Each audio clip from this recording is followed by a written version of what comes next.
we are going to understand three things.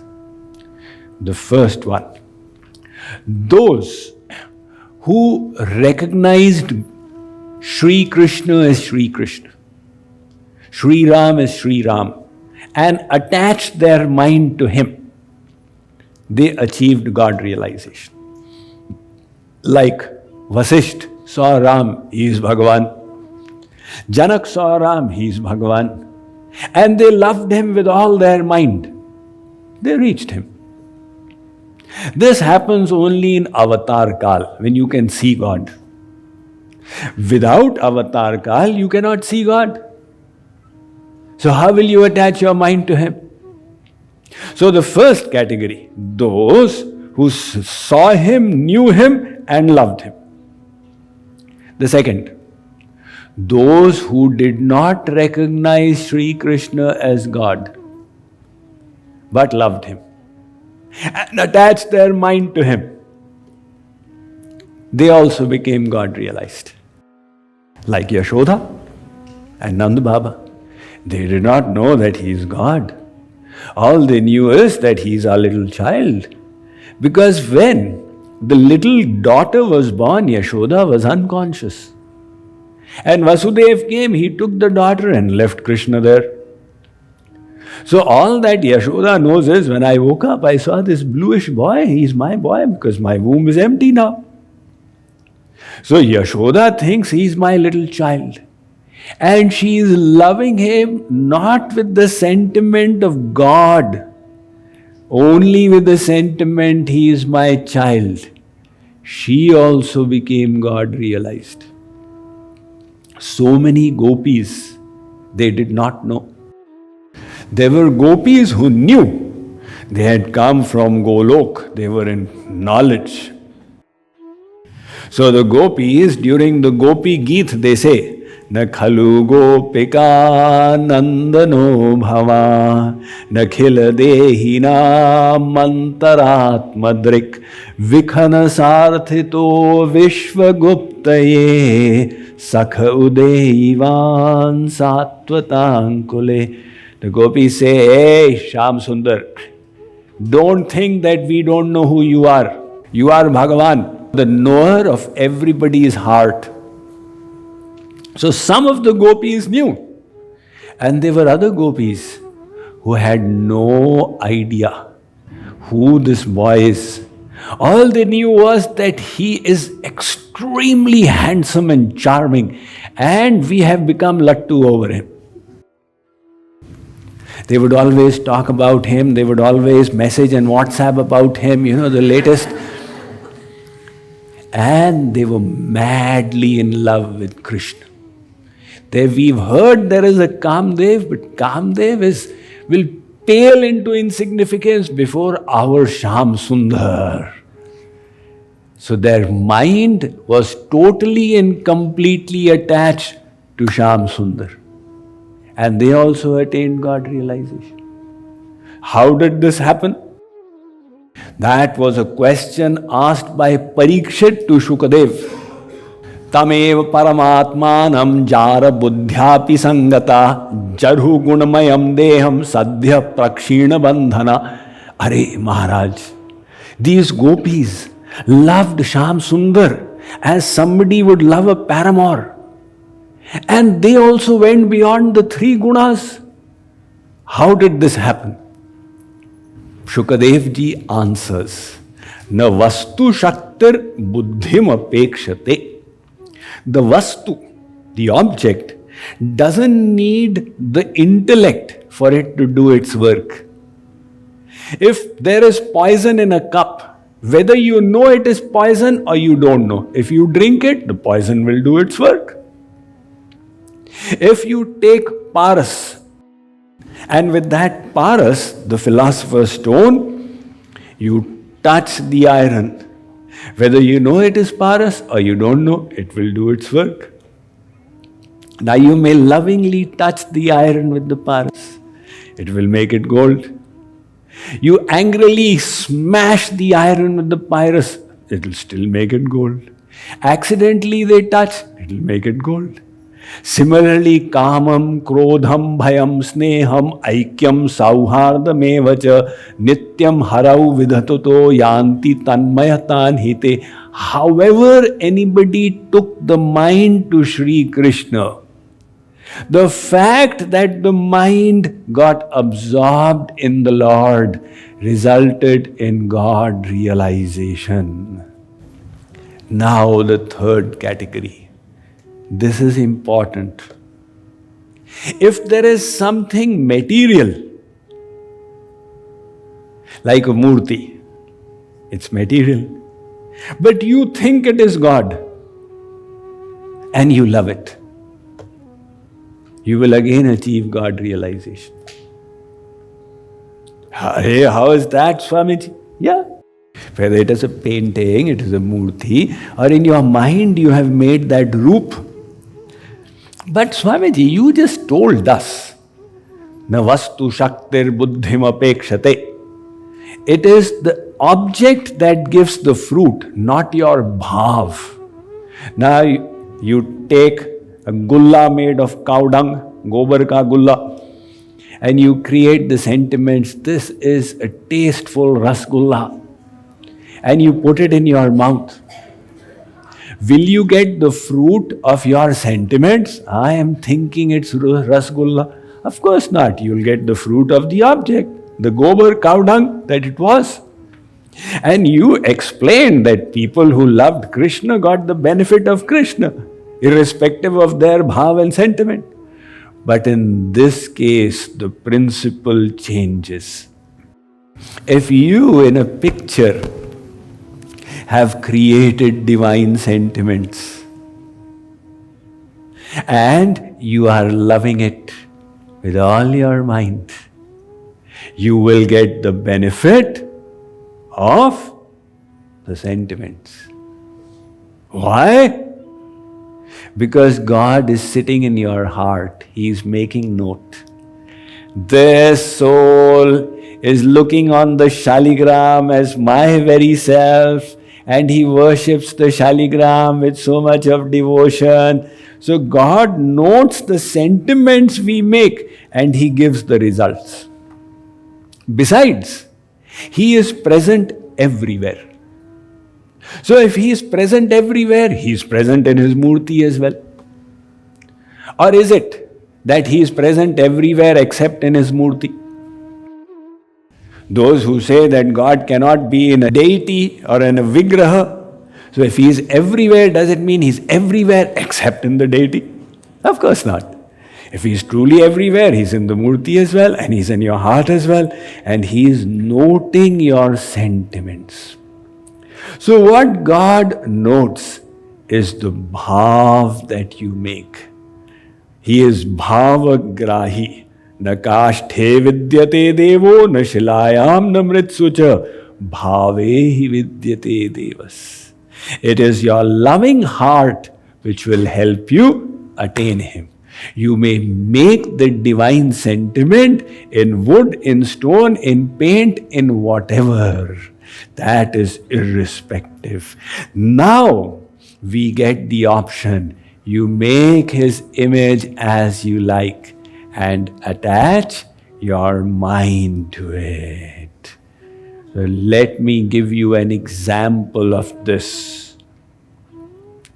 This is the story of Dhannajat, such a saint who was illiterate. So Dhannajat was born in Rajasthan, in Tonk district, in the village of Bhuvan Kala. And he was extremely simple little boy. His father's name was Pannajat and his mother was Rekha Devi. So when Dhannajat was about 5 years old, their father and mother were satsangis, and their guru, Trilochan Pandit, came home. So he used to worship the shaligram of Lord Krishna. Dhannajat would help. He would say, "Beta, get flowers," run in. "Beta, get some water." Okay. Now, Dhanna thought, this is so fascinating. I love what he is doing. I also want to worship God. So he requested Guruji, you please give God to me. I will also worship. Now children are attracted by toys. He has gotten attracted by the Shaligram. Guruji on one side thought, it will help him get sanskars. But then if he commits a transgression in the puja, I will be responsible. Guruji did not want to discourage him. He said, first of all, you learn how it is done. Before I leave, I will give you Bhagavan. So he continued to stay there for 15 days. And every day Dhanna Jat was helping. Until Guruji told his mother, I am leaving tomorrow. So mother informed everyone in the house. Dhanna said, Guruji, you had promised you will give me God before you leave. Trilochan Pandit said, all right, I'll look into it. He had an idea. When he went to bathe, he got a stone from the river bank. And his own shaligram on the asan, he placed it below and covered it with a cloth, revealing a little portion. And that stone, he placed it on top with the little flowers. So when Dhanna said, Guruji, now give me Bhagavan, he said, Beta, do you want Raja Thakur or do you want Sipahi Thakur? What do you mean? So Guruji said, look, the one on top is Raja Thakur, the stone he had brought. And the one below is Sipahi Thakur. So which one do you want? Dhanna said, if there's a choice, definitely I'll take the Raja Thakur. He got the piece of stone from the Guru. Just a stone. This is a famous story of North India. Actually, he is worshipped in the Hindu tradition, he is worshipped in the Sikh tradition. There is even a Gurudwara out there. And the story of Dhanna Jat is told from house to house. He's been such a saint. Astonishing. So, he took the piece of stone, ordinary stone. And Guruji said, okay, you have learned what to do, now you do the puja, I am leaving. Guruji went away with the shaligram. So Dhanna has got this stone. But his sentiments are, this is God. So next day he bathed the stone and he brought the flowers to decorate. And he took the rotis from his mother. Now those Jats out there in those days, what were they eating? They were eating bajra roti. Yashoda would never have fed Krishna such rotis. Kaushalya would not have fed Ram. But she is getting those bajra rotis, he is taking them to Bhagavan. And he is saying, please eat. In his own room. And the stone is not eating. So he thought, what is the matter? He had got 4 rotis, so he had split it up. 2 before Bhagavan, 2 before himself. So he thought maybe Bhagavan is really hungry. I have taken him by force. All right, eat mine as well. Eat all 4. God is still not eating. The stone is not eating. So he said, okay, if you don't eat, I will also not eat. Mother said, Beta, what is the matter? You are not eating today. Mother, I am doing upvas today. Next day again he got the rotis. And he placed it before the stone. Again the stone is not willing to eat. So Dhanna started crying. He said, look, if you don't eat, Guruji will come to know. And when Guruji comes back and he sees that you are hungry, he is going to take you away from me.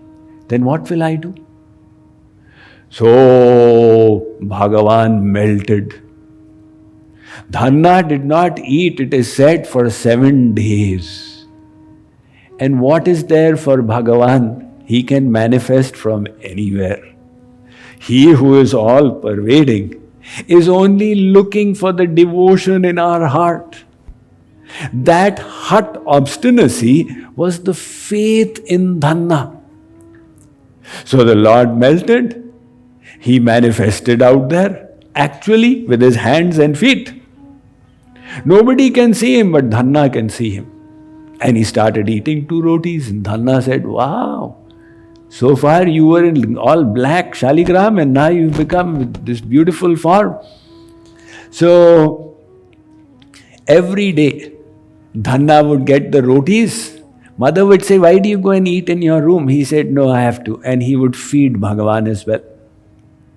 Now when he became 12 years old, his father said, Beta, we are farmers. You must go to graze the cows in the field. That is our work, that is our profession.